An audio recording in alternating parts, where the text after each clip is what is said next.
on miski, mis suvises looduses närvidele käib, need on sääsed, ma usun, et kõik nõustuvad minuga.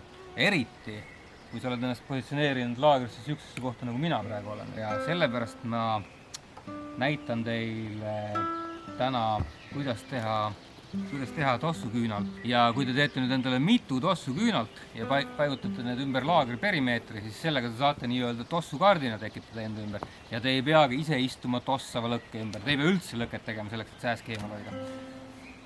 Ja millest teha niisugune tossuküünal? No, kui ma ütlesin alguses looduslikest vahenditest, siis nagu päris looduslikest vahenditest seda nüüd ka valmistada ei saa. Või no saab, aga täna ma seda ei tee. Et mul on siin ikkagi abiks on siis üks selline asi, mida loodusest võib-olla ei leia, kui seda just keegi sinna visanud ei ole. Aga saab kaubandusvõrgust ehk siis konservikarp tuleb meile jälle appi. Seda korda siis mitte selline lapik kalakonservikarp, vaid selline kõrgem konservikarp, näiteks mille siis ubasid müüakse või tomateid. See iseenesest ka ei tossa, aga mida meil veel vaja on, et tossaks siis, ja kui me lõkkest juba rääkisime, siis nüüd on minu käes siin üks pehkinud puidutükk. Et kes vähegi lõket teinud kunagi on, see teab, et pehkinud puiduga lõket teha on igavene jama. Miks? Aga sellepärast, et see ei põle korralikult ja ta tossab palju ja kuuma ei anna, aga tossab palju. Seda meil just ongi praegu vaja, sest sääskedele see ei meeldi. Ehk siis otsite endale konservikarbi või hangite, otsite puust ja otsite loodusest üks pehkinud puitu, mis peab olema kuiv, mitte märg. Ja põhimõtteliselt ei olegi siis midagi muud, kui teete selle pehkinud puidu umbes sellisteks tükkideks, mis mahuvad siia konservikarbi sisse ära. Topite seda siia päris täis topite. Ja kui te nüüd tahate, siis te võite ka, mitte nüüd, aga natuke eelnevalt teha siia üles näiteks 2 väikest auku ja sealt läbipaista traadi ja teha siuke traadistaas siia, et te saate seda näiteks kuskile riputada, kui te tahate seda kõrgemale saada või maapinast eemale. Aga see ei ole nagu alati vajalik.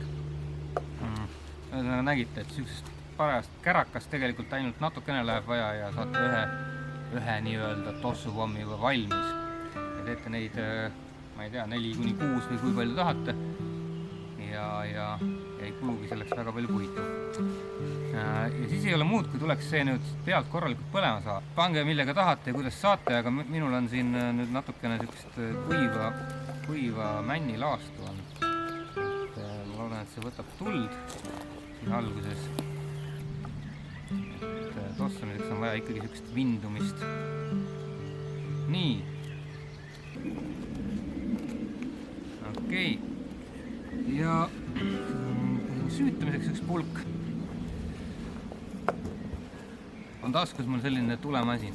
Selle tulemasin, kui selle põlema panen, võib-olla ka, aga ma panen selle pulga põlema kõigepealt, et ta tahab alguses ikka rohkem kuuma ja leeki saada, et põlema läheks. Ja see tulemasin on gaasi siin. Ja tulemasin läheb kuumaks ka, kui ta niimoodi pikalt hoida käes.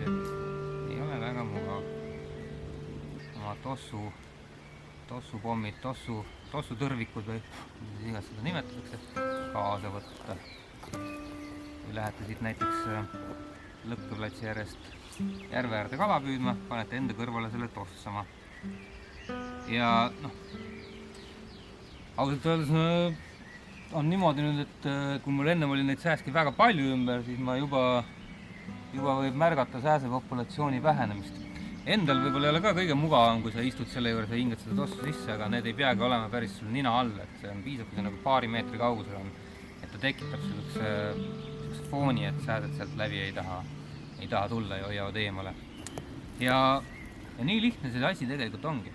Et jah, nüüd on siis, kordame veel üle, konservikarp, pehkinud puit kuiv, põlema ja on ka olemas. Ja lugege ikka Kaitsekodu ja järgmine kord mõni tore nipp jälle.